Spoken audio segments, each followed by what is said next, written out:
Good evening, everybody. Thank you for joining us on another Trout Routes Masterclass. We're really excited to dig into some fly line specifics here with Josh Jenkins, the R&D Manager of Scientific Anglers. But before we get into that, I want to touch on a couple of quick housekeeping items. If this is your first masterclass that you've attended, we have a couple of different places that you can jump in and chat with the group and throw in some questions in the Q&A function.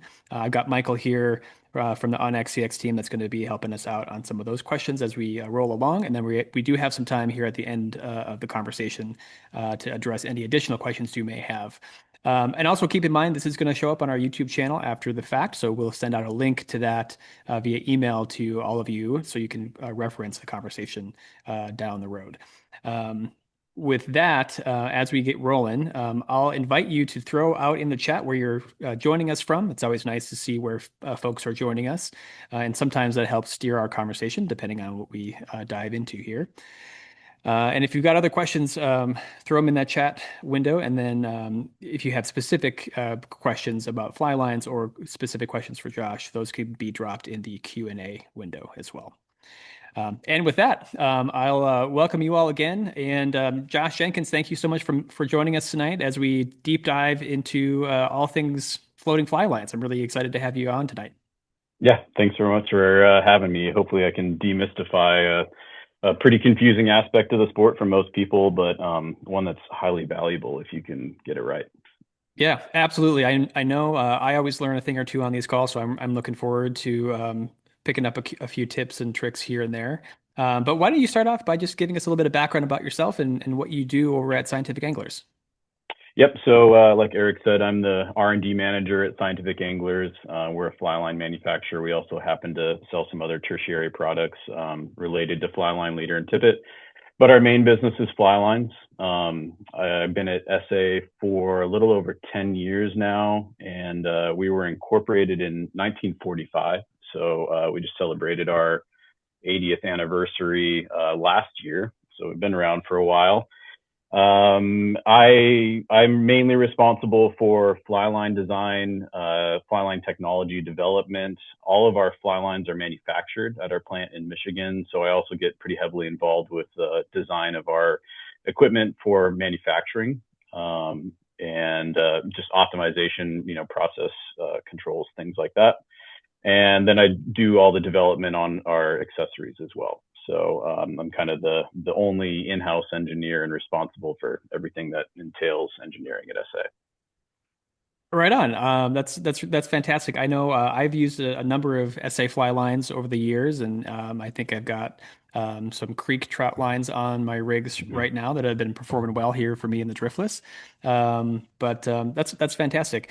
I know you've got a couple of things that you're going to share on the screen as we start to dive into help give us some visualization in terms of how we're going to talk through some of these lines and things like that. So I think with that, Mhm. I'll have you throw that back up and we can get right into it.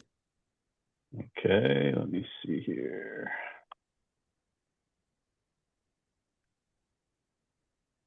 So that's showing for everyone. Yeah, that looks good. Okay. All right. So I'll apologize in advance. While I have the presentation up, I have no visibility of anyone. So I'm going to rely on Erik and Michael to forward questions along. This presentation is it's got a few different parts to it. I wanted to start with sort of the basics of fly line design. So I'm going to go into how fly lines are sized based on their weight, how they're constructed, what a taper does to affect the way a fly line casts and performs for you as an angler.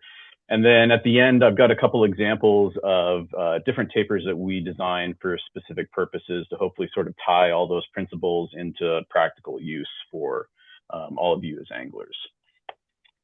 I like to start these presentations with a question. This one will probably be rhetorical, but what is the difference between fly fishing and spin fishing?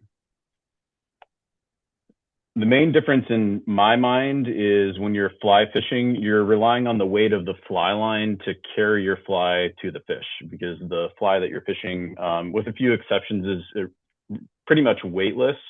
So you have no mass in the fly that you're trying to cast to be able to bend the rod and actually make the cast. By contrast, if you're fishing with traditional gear, something like a spinning rod or a bait caster, you're relying on the weight of the lure to actually load the rod and make the cast. And so in my very biased opinion, a fly line is actually really what makes fly fishing unique and sort of in comparison to any other style of fishing that exists. So the first thing I wanted to go over was fly line weight. I'm sure you're probably familiar with the terminology. It matches up with rods. So if you have a 5-weight line, generally you throw that on a 5-weight rod. Fly line weight is determined generally by the first 30 feet of the fly line, the weight of the first 30 feet of the fly line. So when we go and manufacture a line, we'll actually run it out of the machine, cut 30 feet off, coil it up, throw it on a scale, and that's how we classify it to be matched to a rod. So if you have a 5-weight fly line, generally that's going to be best paired with a 5-weight rod. Some fly lines are overweighted from the factory for specific applications. And actually, I say some sort of loosely. Most of our fly lines probably have a little bit of an overweighted scheme to them now. And all we're doing is trying to better match that fly line to a specific purpose. And I'll get into that a little bit later in the presentation. And then finally, I just wanted to mention that fly line weight is independent of density. So the density of the fly line is going to determine whether it floats or whether it sinks. And if it happens to sink, the density is going to determine how fast it will sink through the water column. And that has no bearing on the weight of the fly line. Sometimes anglers will get confused. We have a sink 6 fly line, for example, that's supposed to sink at 6 inches per second, and they'll get that confused with, say a 6-weight rod. So they're completely independent. I can have a 5-weight line that's a floater. I can have a 5-weight line that's a fast sinker or a slow sinker. I just wanted to drive home the fact that density is sort of independent of how we classify the match between a rod and a fly line. So let's get into a bit of construction. So every modern fly line that I'm aware of starts with what we call a core.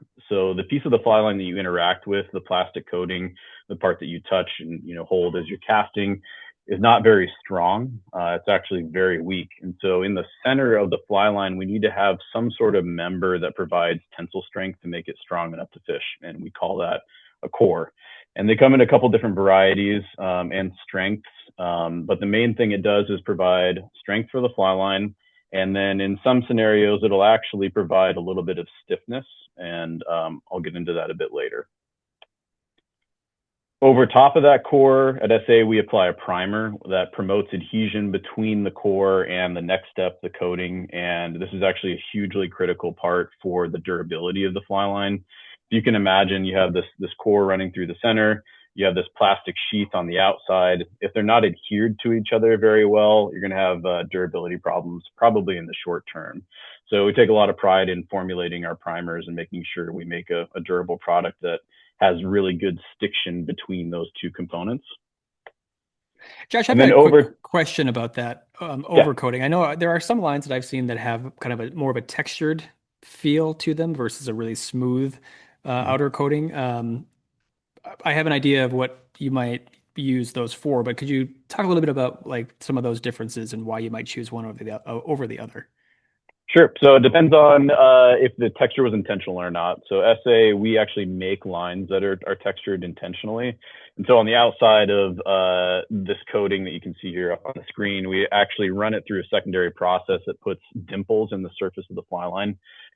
They're nearly microscopic. You can probably see them with the naked eye if you have pretty good vision, but otherwise you need some sort of visual aid to see them. But essentially all that's doing is reducing the surface area that the rod guides can contact. So it reduces friction, gives you better shooting. Because of that, you have less plastic sliding over your rod guides while you're shooting line. And then when you put it in contact with a liquid like water, it actually increases the surface area. So it gives the water more surface area to be exposed to. And the coating of our fly lines are extremely hydrophobic. So the more surface area you have, the better flotation you get. So sort of twofold. The texturing reduces friction when it's in contact with rod guides. And then when it's in contact with a liquid like water, it actually increases the surface area and gives you better flotation. Gotcha. Cool. Thank you. Mm-hmm. So over top of that primed core, we apply a coating, and the coating is tapered. This is sort of a rudimentary image of what our taper diagram kind of looks like. But inside that coating, there's a lot of stuff. We start with a base plastic, and then to that plastic, we add things like glass bubbles that reduce the density to make the coating float. Instead of glass bubbles, we can add tungsten powder, which would make the coating sink. And depending on the ratio of tungsten to plastic, we can actually change how fast that line will sink. We can add things like pigments to change the color of the line. You can make it brightly colored or muted. We have the ability to make a fly line with actually 3 distinct color zones as well to sort of signify different parts of the fly line. And then finally, we incorporate our slickness agents into the plastic as well. So things that make your fly line more slick are going to increase shooting, similar to texture. They're going to make it last longer because you have less friction, and also going to make it float a little bit higher because most of our slickness agents are also hydrophobic. The construction of the line is really going to determine what the ideal environment you want to fish it in. And this is going to tie back to the stiffness that I mentioned earlier with the core. So we have a few different makeups, maybe three or four different makeups of fly lines. But the general rule of thumb is if you're fishing in a cold water environment, you want a supple core and a sort of soft coating that's not going to hold a ton of memory when you're fishing in, especially down to, near freezing or below freezing. And then on the opposite end of the spectrum, if you're fishing in saltwater, tropical saltwater especially, you want a stiffer core and a harder coating to offset that heat, something that's not going to wilt in the sun. So if I took a trout line down to Mexico on a tropical trip, what you're going to find is it's probably going to be too limp. It's going to knot really easily, and the coating is going to feel kind of sticky in the high heat. And conversely, if I took a tropical line and tried to go trout fishing with it, you're going to see it has a lot of memory. So we optimize the construction of the line to suit whatever environment it was designed to be fished in. Josh, I want to jump back to the colors of the fly line because we just had a question come in, and I think it makes sense to hit it now. The question is, like, why does the color matter? And actually, something that I'm wondering is, how might you take advantage of the different colors on a line, like say when you're casting or when you're actually fishing the line? Sure, that's a great question. So why does color matter? That's a personal preference. I've met really good anglers who believe color does not matter, and they'll fish bright orange fly lines and they catch plenty of fish. I've met really good anglers who swear that anything other than a muted green or brown is going to spook every fish you cast over. So there's not a whole lot of hard and fast science behind fly line color, to be honest. If you're trout fishing, my personal opinion is that the trout should never see your fly line anyway. You should be presenting your fly. They're going to see the tippet, maybe a little bit of the leader, but if you're showing the fish your fly line, you're probably doing something wrong. There's exceptions if you're blind casting over fish, you don't really have control or you don't know where the fish is. There's a potential they could see it.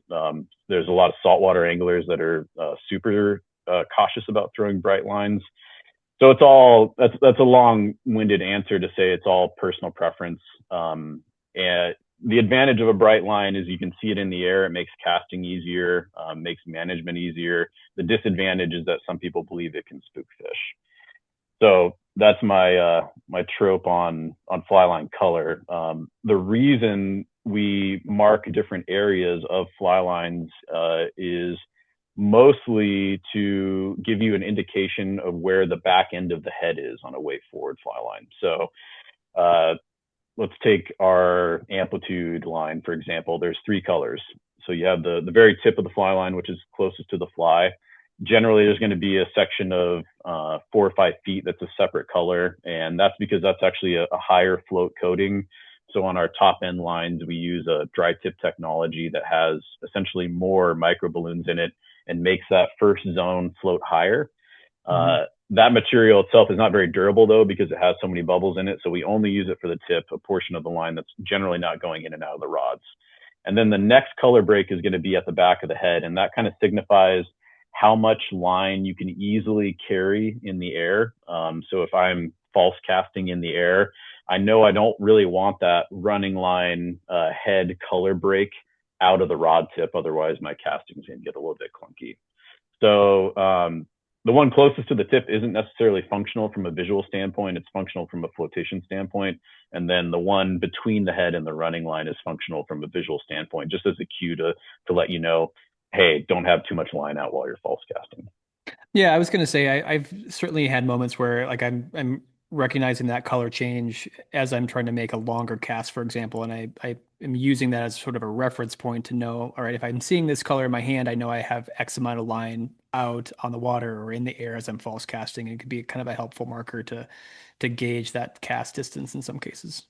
Yeah, for me, it's super. The most helpful it is for me is in saltwater, actually. So, if I make a cast at a fish and I inevitably miss, as we all do, to be able to pick up again and make your next shot, I want to strip the running line in to where that color change is very close to the rod tip. Because if it's not, if that color change is 10 or 20 feet beyond the rod tip and I try to pick up and make my next cast, it's going to go very For sure.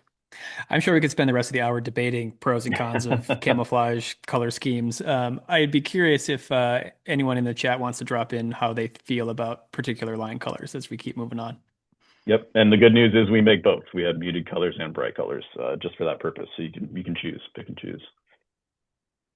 Okay, so that was construction of fly line. So the next major piece, actually the last major piece, is what we call taper. So if you're not familiar, all fly lines have a taper, and essentially what that means is that the diameter of the fly line is going to change depending where you are on the line.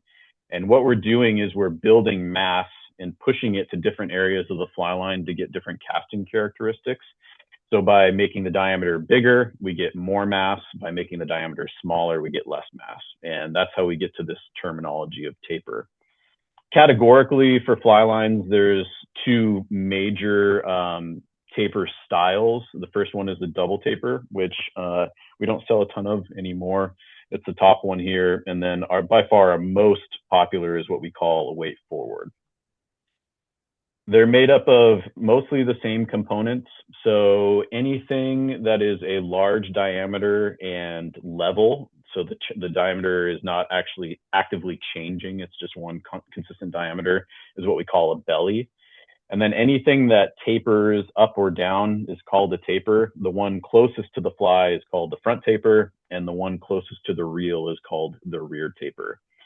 And then for weight forwards, the unique piece there is that behind the rear taper, we actually drop down to what we call a running line, which is a really thin, small diameter portion of the line that helps you shoot and conserves reel capacity.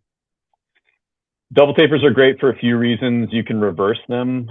Most double tapers are completely symmetric. So the front taper is the same as the rear taper. So if you fish it for a year or two and you wear out one end, you can take that entire line off, flip it around, and you get essentially double the life.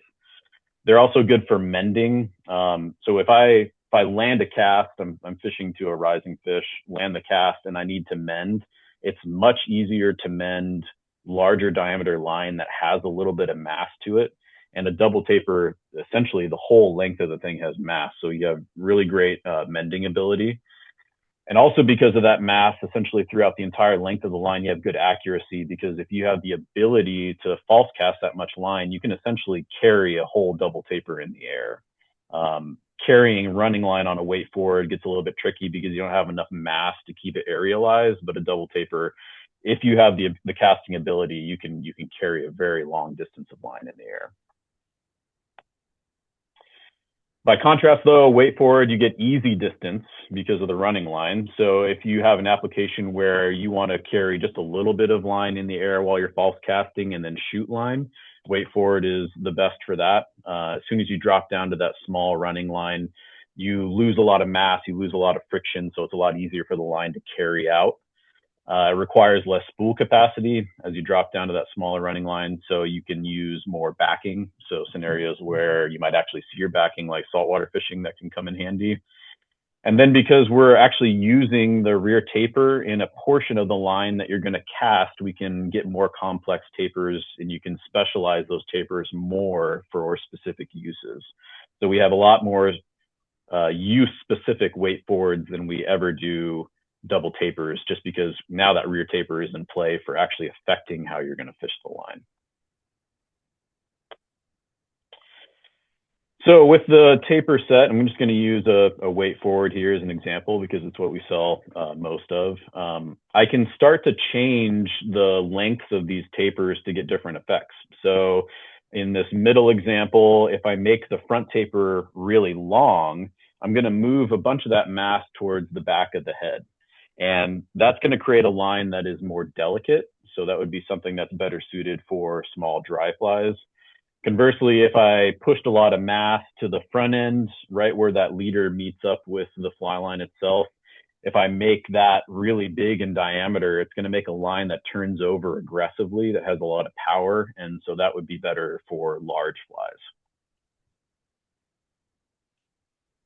Head length is also a pretty critical aspect here. What we call the head is the combination of any rear tapers, any front tapers, and the belly. So on a weight forward line, it's essentially everything except for the running line. And this ties back into your question, Erik, about the color break. The head is the distance that you can easily false cast. You can false cast a little bit of running line, but if you get 5 or 10 or 15 feet of running line outside of your rod tip, it's going to be increasingly more difficult to false cast or carry that line in the air.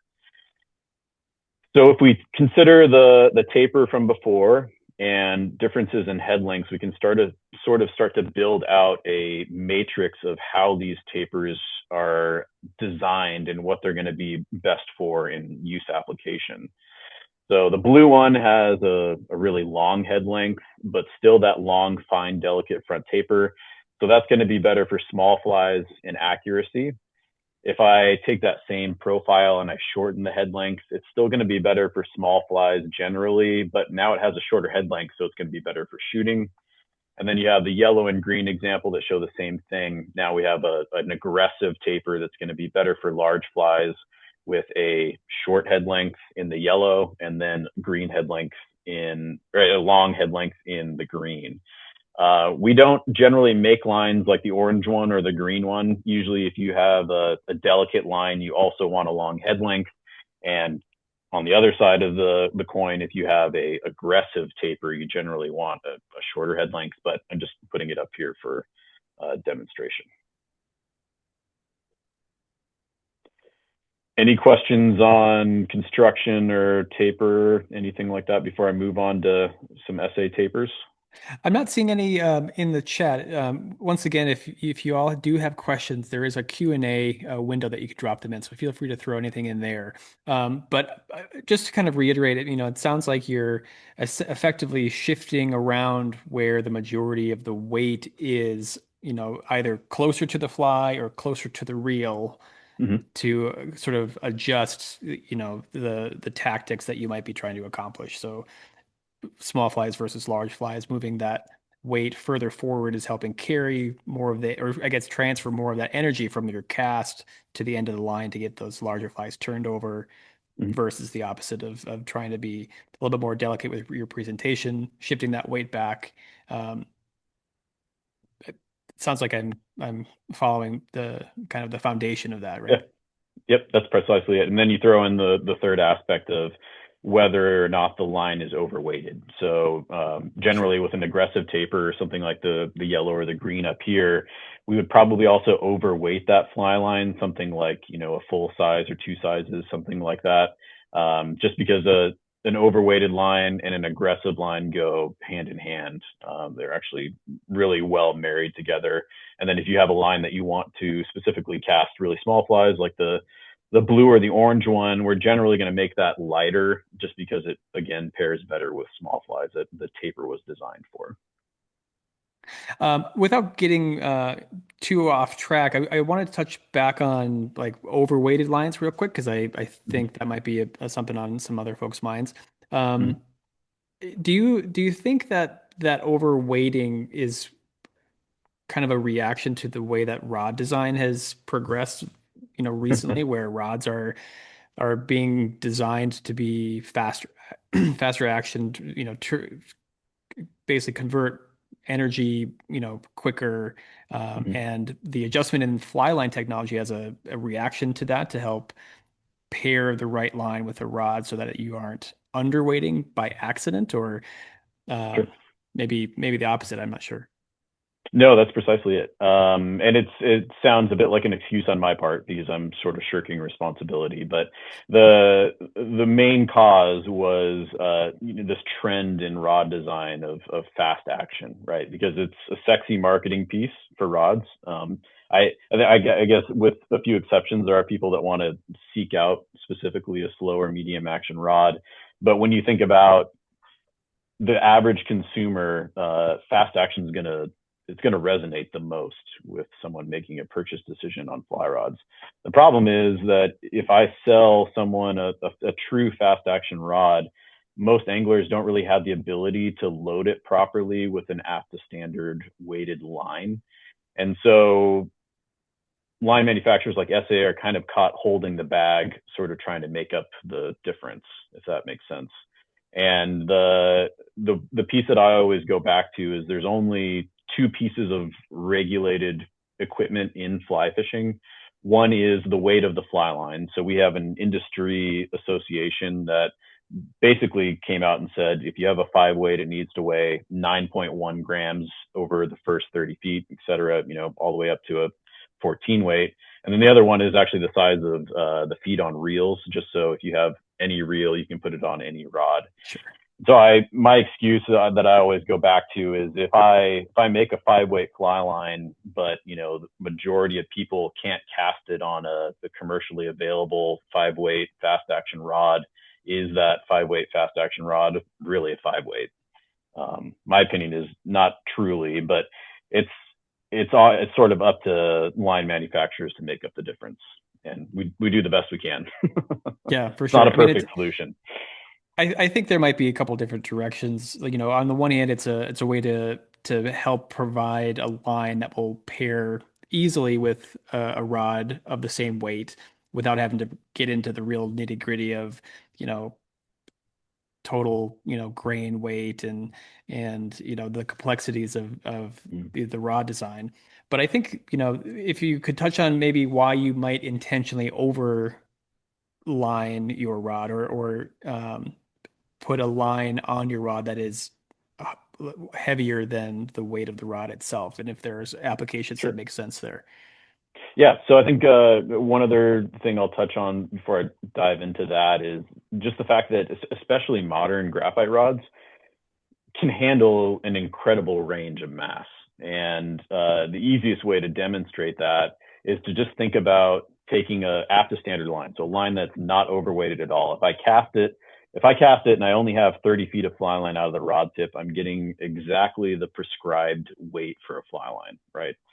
If I'm a really good caster and now I go from having 30 feet outside of the rod tip to now having 60 or 70 feet outside of the rod tip, the weight of that accumulated line goes from a 5 weight to something probably closer to a 10 or 11 weight. So just by changing the distance you're casting, you are also changing the amount of mass that you're casting. And so a modern Right. fly rod is designed to handle a huge range of weights. We prescribe Yeah. a specific number, but that's only valid if you're casting exactly 30 feet. So we as line manufacturers utilize that range to design overweighted lines for specific purposes. And generally it's going to be, like I said, for lines that are intended to be aggressive. So we have a bass line that we call the bass bug. That one is 2 sizes heavy. So if you buy an SA bass bug in a 6 weight, it'll say 6 weight on the box, but it's actually the same weight as an 8 weight. So we again, it's not a perfect system, but we try to bake it in and make it obvious to consumers. Not make it obvious to consumers. We try to make it as easy to consumers to match up to a rod for a specific purpose. Because if I had an Gotcha. angler that had a 6 weight fast action rod and they knew they were going to go bass fishing and they wanted to throw Dahlberg divers all day, I know that that bass bug is going to be the best line for them. And I'll just sell them a 6 weight that's overweighted, and most likely they're going to love it. Sure.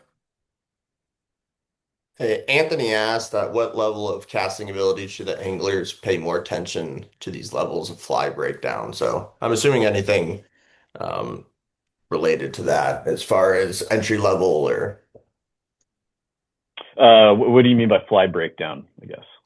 so on the previous screen, I believe is what he was referring to is Uh, if you have a ability level, is there one that you recommend over another, I'm assuming?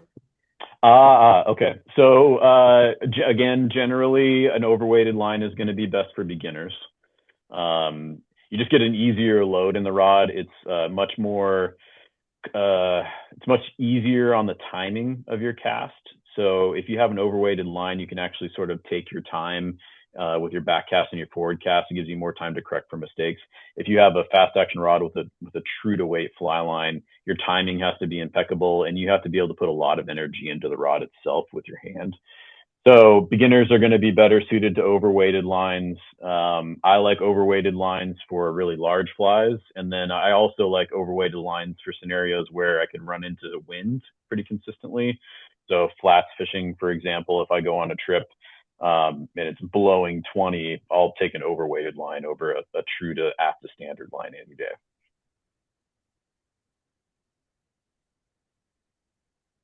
I do see another question in here that I think might be worth touching on now. The question is there an interaction between taper and rod action, or perhaps a most ideal pairing if you're thinking about those two things between a rod and a line? That's a good question. My opinion is that the only consideration you really need to have between rod and line is total mass or the overweighted scheme. The taper doesn't really matter as much when you're talking about pairing it with a rod, because the rod is only concerned about how much mass it has outside of the rod tip. It's not really concerned about how the line is unrolling. By the time you make the cast and the line starts unrolling and you're actually relying on the taper to deliver the fly, the rod should be stopped and no longer in motion. It might be rebounding a bit, but it doesn't really care about how the mass is distributed. It only cares about how much mass there is. So general rule of thumb is if you're fishing something moderate action like bamboo or fiberglass, you probably want a little bit less mass because that rod is naturally more bendy, for lack of a better word.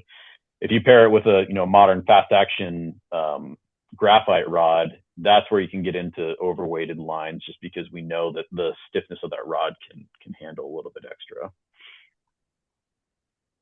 But Yeah, it makes sense. I mean, it in seems like you would be able to, provided your rod and whatever line you select is adequately matched in terms of weight, you should be able to use the same rod to throw a really shallow or really short tapered line as well as a longer tapered line, depending on what kind of tactics or approach you're taking to casting.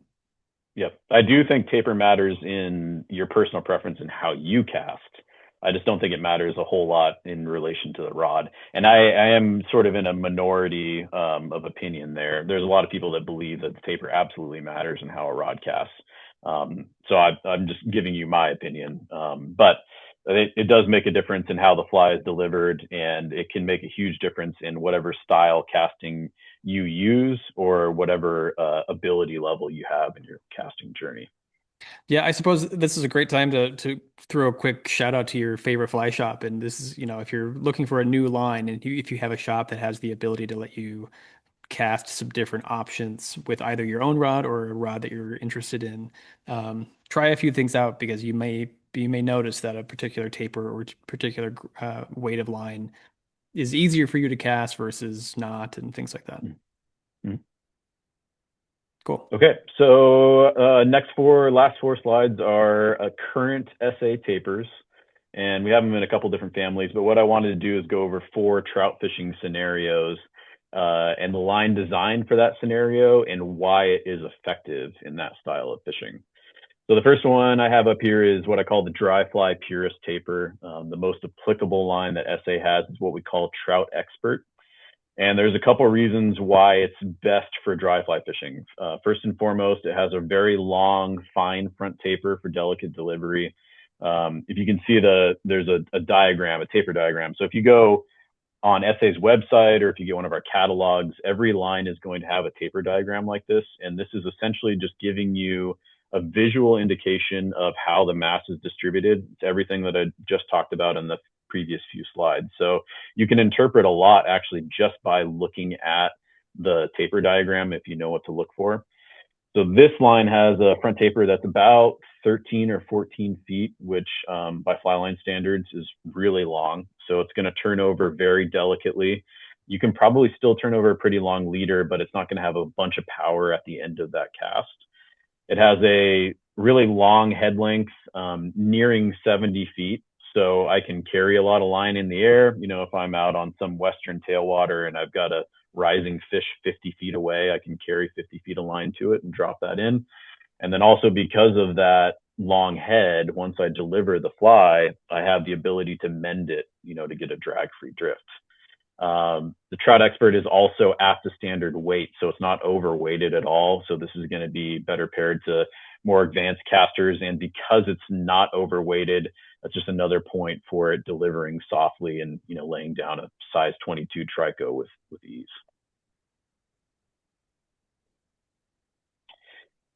For a general purpose trout taper, something that's going to work best for 90% of trout anglers, our best option is what we call infinity.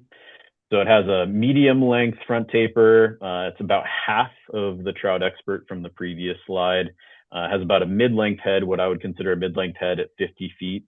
And it's about a half size heavy. So this line is sort of middle of the road in all regards, which means that it can throw dry flies. If it's too aggressive for a specific presentation, all you have to do is maybe lengthen your leader or your tippet a little bit to tone that down. You can throw reasonable nymph rigs. It can throw small streamers. Because it's a half size heavy, it's really going to pair better for, or it's going to perform better than Trout Expert in the streamer and indicator realm because of that slight overweighted scheme. I think you'll find that most popular trout tapers are at least a half size heavy. I would say 95% of them are. And this is our best general purpose trout line in infinity. And again, you can see here, actually, we have a few more color options than just that, but this is a great example of different colors. We have the camo one at the top with a muted, actually variegated colored tip to sort of emulate a camo. And then we have the one with a bright orange head and a bright yellow tip at the bottom. So whether you want a bright line or a subdued line, we have both options. An indicator taper. So if I was only going to be throwing a bobber, especially out of a drift boat, my choice would be what we call our anadromous indicator taper. This one has a very short front taper, so this is going to turn over even more aggressively than Infinity and way more aggressive than Trout Expert. And that's going to be best for heavy nymph rigs, large indicators. You know, if you have a 1-inch thingamabobber or an Oros or something like that. It has a long head, longer than Infinity at 60 feet, which again is great for carrying line, but more specifically for a bobber line is great for mending. And then this one is actually built 1.5 size heavy, which gives you just a little bit more of an aggressive turnover for, again, larger nymph rigs and larger indicators. So this is your dedicated bobber line, especially out of the boat. If you happen to be, you know, fishing for anadromous fish or pentadromous fish in the Great Lakes, this is an excellent option for guys throwing a single hand rod. Yeah, I can definitely see like the significantly shorter front taper on this, you know, sort of line diagram. And as we're thinking about making adjustments to where the majority of the weight is being distributed, this one's pushing all that weight right up near the front of the line. So you're giving, you're allowing yourself for, you know, easier power transfer, and then turning over those larger rigs or heavier flies or multiple flies, things like that, much easier. That's exactly it. Yep. And this is actually another good use case of color on the tip. This one happens to have what we call an indicator tip. So it's varying bands of green and orange. So if you wanted to do naked nymphing, for example, without an indicator, you can rely on the bright color of the tip of this fly line, any motion to sort of indicate a strike. Sure. And then the final one is a streamer taper. So this is the diagram I have up here is what we call Titan. The front taper on this one is actually a little bit longer than the anadromous, but you'll notice we have a second belly towards the front of the line. So we're pushing a ton of mass towards the very end, not necessarily through a super short front taper, but by having that secondary bump near the front taper. And That combined with the relatively short front taper is going to make this the most aggressive turnover out of all of the bunch. It has a shorter head, which is going to be better for shooting line. Generally, if you're streamer fishing, I'm not trying to carry 70 feet of line in the air. I want to pick up and shoot and lay down on my next cast to efficiently cover as much water as I possibly can. And then this is the heaviest one of the list as well. It's 2 sizes heavy. We make this in a bass version that has a warm water coating designed specifically for warmer temperatures. It's the exact same taper, but this is our best option for throwing, a large air resistant hair bugs for bass or giant double articulated streamers for trout. All the previous examples were all floaters. This one is as well, but I'll just mention at the end of this that this Titan taper is available in a ton of different sink rates too, which is valuable mostly for streamer fishing. If you have a subsurface presentation and you want to get different depths for where you're fishing your streamer, this is available in 3 different densities of sink tip and probably 6 or 7 different densities of a full sink line. So you have a myriad of options to fish different depths of the water column here. I want to ask you about the And 2 sizes heavy here, just because we've kind of been throwing this idea of weight around a little bit in this conversation. I'm imagining that you would pair, let's say I'm throwing a 6 weight rod. That rod should have no trouble being matched with a 6 weight Titan, despite it being 2 sizes heavier. But that's kind of the correct. intended purpose. You're providing more mass on the line to load the rod faster and more efficiently. Yep. And more mass on the delivery end to turn over the large fly. Right. So it's sort of Yeah. twofold. But yes, the whole overweighted scheme is completely confusing, and I'll admit it. But like I said, we try to make it application specific. So in the case of this Titan, we want it to be billed as an aggressive line, and so we build it automatically 2 sizes over heavy, 2 sizes overweight. So an angler can just go pick up a 6 weight and put on their 6 weight rod, and it will work for the application it was designed for. Right. Yeah, that And makes it sense. should have no problem carrying. I mean, every modern rod made in the last 15 years should be completely fine carrying a line like this. We don't do it, but we have a competitor that actually builds a 3 size heavy line. It's one of the most overweighted ones I'm aware of, and that's one of their best selling tapers. So Hmm. Interesting. mhm. That's actually the end of the presentation. Are there any questions? If you have any questions about any other SA products outside of fly lines, I'm happy to answer them as well. Yeah, we got a couple here. We actually had a question from Andres who was asking about a fly line that they're looking to put on a 9 foot 8 weight rod for a couple of different applications. One for bass, but one also for steelhead. Is there something Mhm. that you might suggest, whether that be a particular line or if you suggest either a floating or a sinking line, if you were going to stick with just one? Ooh, so it depends. If you're steelhead fishing with an indicator, you're probably going to want to stick with a floating line for all of it. And then the bass fishing is going to depend on where you're fishing and how deep you want your fly to get. So I'm in Michigan, and most of my bass fishing is in rivers, and I'll fish sinking line maybe for the first few weeks of the spring while the water is high, but then everything else is floating lines. And if I fish a weighted streamer, that's perfectly fine. But if you were fishing bass in like a lake scenario, I would definitely want a sinking line. The Titan I have up here would be a good crossover for both. You could throw indicator rigs for steelhead. It'll still turn those over relatively well, and then you can throw large bass flies if you're happy with just a floater. If you live somewhere in the south and it gets incredibly hot for bass fishing, I would probably suggest you bump up to the bass bug taper just so you get that little bit of warm weather protection. But if I were going to pick one for each scenario specifically, I'd go a Nadro indicator on the steelhead rod, assuming you're indicator fishing. And then for bass, I'd pick a Titan, and it would just depend if it's a floater or a sinker, if I'm fishing rivers or shallow versus deeper lakes or something like that. I was gonna say I do a fair amount of bass and other trout fishing, and despite sometimes the sinking line being more in line with where the fish are going to be on a lake or a deeper water, I'm still a sucker for always throwing a floating line and trying to catch them on top water. So I Yeah, think yeah. I think it might depend on what kind of flies you're thinking of using or most interested in fishing with that might help steer you in one direction or the other. Yep. We had Steve ask early in the time here if any recommendations for cleaning fly line. That's a great question. So it's a huge gray area. It's going to depend on how often you clean your lines. Is going to depend on how clean the water is that you fish in regularly and how often you're using it. So there's a huge amount of variability there. But the easiest way for me to narrow down when you should clean your fly line is when you notice it lacking in performance in some area. Is it not floating as high as it used to be? Does it feel like it's getting hung up in the rod guides, not shooting as well as it used to? So if you see either one of those signs, it's probably an indication that you need to clean your line. As far as methods go, there's a ton of different ones. One of my favorites is we sell a little abrasive pad. It's just like micro grit sandpaper that you run the line through, and it essentially strips off a very thin layer of the outside of the fly line. So you're taking off all of the dirt and you're exposing essentially a fresh layer of slickness additive.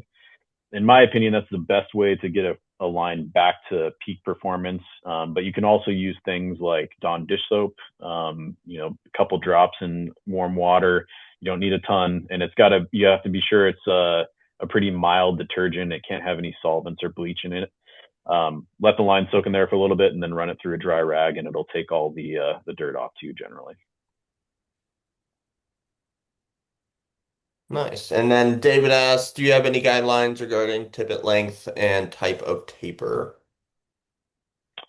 Tippet lengths and type of taper on the leader or like on the fly line. I guess well, I'll answer it like it was a leader. So I sort of alluded to it earlier. So we go through all this effort to design a taper to deliver a fly in a specific way, but that doesn't necessarily mean that that fly line is relinquished to only delivering a fly like that. And the way that you can adjust it is by changing the length of your leader and to a lesser extent the length of your tippet. So if I had, let's say I had the Titan that's up here right now, and for some reason, trout started rising to PMDs, and I was stuck with this very aggressive taper. One thing I could do is I could put on a longer leader or put on a little bit more tippet, and that's essentially going to sort of tone down the aggressiveness of that turnover. Conversely, if I had a trout expert line and all of a sudden fish started hammering streamers or something like that, I could cut that leader back and make that whole rig a little bit more aggressive and better paired to a streamer. So I view leaders and tippet as sort of a way to adjust how your fly line performs immediately in the field. But generally speaking, for leader length, 9 foot leader, 7.5 foot leader is going to be best for most applications. And then I'll typically put like 1 or 2 feet of tippet on the end of that just to preserve the life of the leader itself. We had another question, kind of getting back to the line texture Mm-hmm. question I was asking you about earlier.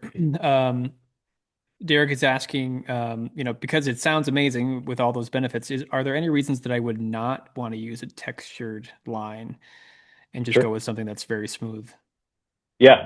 So the biggest one is noise. So texture is going to create noise on the rod guides. Some people don't like it. Some people like it as an audible cue to how fast your line is traveling. It can just give you another indication as to how fast you're shooting line or how fast you're slipping line while you're false casting. So anymore, the only real negative is the noise. We used to have a very aggressive style of texture called shark skin that was pretty abrasive on the hands, but we've since toned that way back, and the texture we have now is much friendlier on the hands. Doesn't wear through guides or anything like that, so the only real detriment is the noise. Gotcha. Andrew's got a question about SA's air cell technology and wondering if you Mm-hmm. could kind of touch on how that works and what the applications are there. Yep. So AirCell is actually, oddly enough, one of our lowest tiers of fly lines now. can't remember on top of my head what they sell for. I think it's like $30 or $40. But when AirSail technology originally launched, it was sort of the first modern fly line that reliably replaced silk lines. So our coating, our plastic coating on a fly line, if you don't put anything into it, is naturally an intermediate sink rate. So it sinks at about 1.5 inches per second. So we, like I said in the construction slide, we have to add hollow glass spheres to the plastic to get it to float. And when air cell technology first came out, it was just a denotion for adding those hollow glass spheres to the coating to get a line that reliably floats. So the air cell technology, air cell from a technology standpoint is sort of an older nomenclature for how we build all of our floating fly lines now. But it was one of the first, if not the first, plastic coated fly line to add that to the mix to get a line that reliably floats without any treatment. Gotcha. Andrew's also wondering if you could touch on the use of polyleters or versiliters on a Mm-hmm. floating fly line. Yeah, so that's another great way to adapt the line that you already have in your hand. So polyleters, versiliters, SA has some, we call them sonar leaders. They're essentially a leader that has a small amount of coating on it, similar construction to a fly line, but much thinner. And generally that coating is going to be of a sinking variety. So what that allows you to do is if you have a floating line loaded on your reel, and you want to switch from fishing a dry fly to a streamer, all I have to do to get a little bit of a sink portion to my whole rig is swap out that standard nylon tapered leader, put on one of these sinking leaders, and now I've essentially turned my floating line into a sink tip. So it gives you a great deal of variability in the way you're presenting your fly lines in the moment. They're not quite as effective as having a true sinking line just because there's not enough mass in the leader to get a ton of sink out of it. But in a pinch, if you're on the water and you're very far away from your truck or you only have one fly line loaded up, it's a great way to sort of adapt your fishing to different water depths. Cool. Gotcha. Mhm. I have a question about how you might recommend either replacing or retying a welded loop, or if you would advocate for just tying on like at a extended section of leader to a line that might have gotten snapped, or you've lost the Sure. welded loop to the end of it. That's a good question. Again, this is my opinion. There's some people out there that might not agree with me. So in a bulk majority of our floating lines, freshwater floating lines, the core member is actually hollow.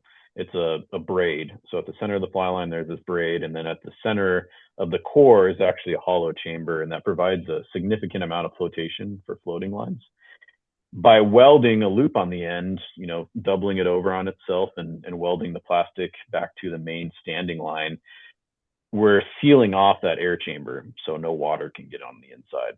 If you go and you cut the loop off, you've now exposed that free end of the air chamber to water.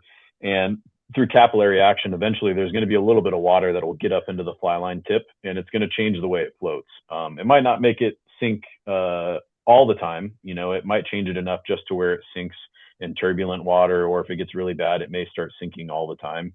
But I, my biggest advocacy for keeping a welded loop is maintaining that seal of that hollow chamber running through the center of your line. So if you have a bad loop, something happens to it, I always recommend you replace it. And the easiest way to do that is with a product called Reloop. SA actually carries it. We're just a distributor. It's a different company that came up with this product, but it's a heat shrink tube that essentially allows you to create your own loop again, and adds a little bit of reinforcement to the outside. So that would be my number one suggestion. If you're in a pinch and you just want to throw a nail knot on with, a permanently attached butt section, that's fine too. The only thing I recommend is that if you cut the loop off and you put something like a nail knot or a needle nail knot on, try as best as you can to seal the end of the fly line that you cut, just to try to keep any water from intruding up into the core.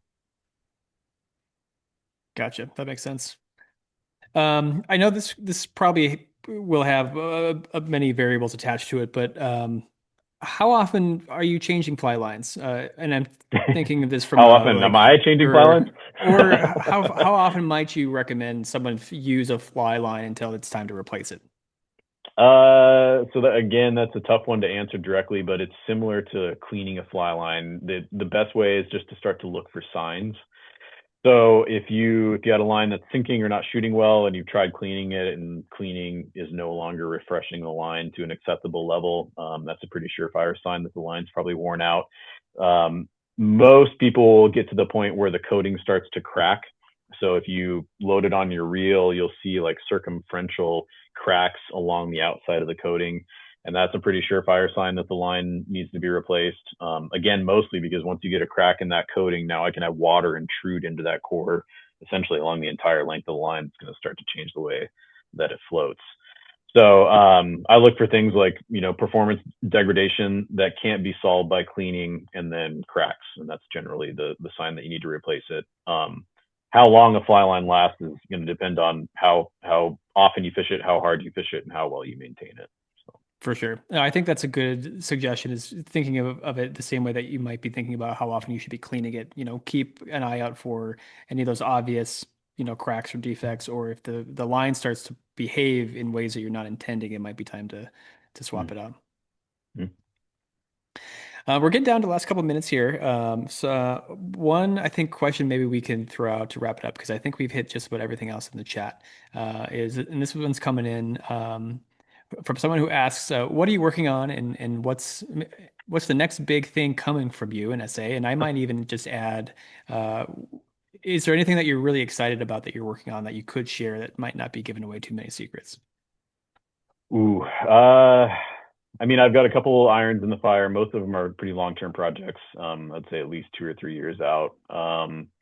The most exciting stuff I've had recently is our series of clear floating fly lines, which isn't a secret anymore because they've commercialized, but they're only a year or two old. Probably one of my proudest achievements is the saltwater clear floating fly lines that we came out with about 2 years ago. But yeah, I'm just constantly on the search for new technology to put into fly lines. Make them float higher, make them last longer, make them slicker.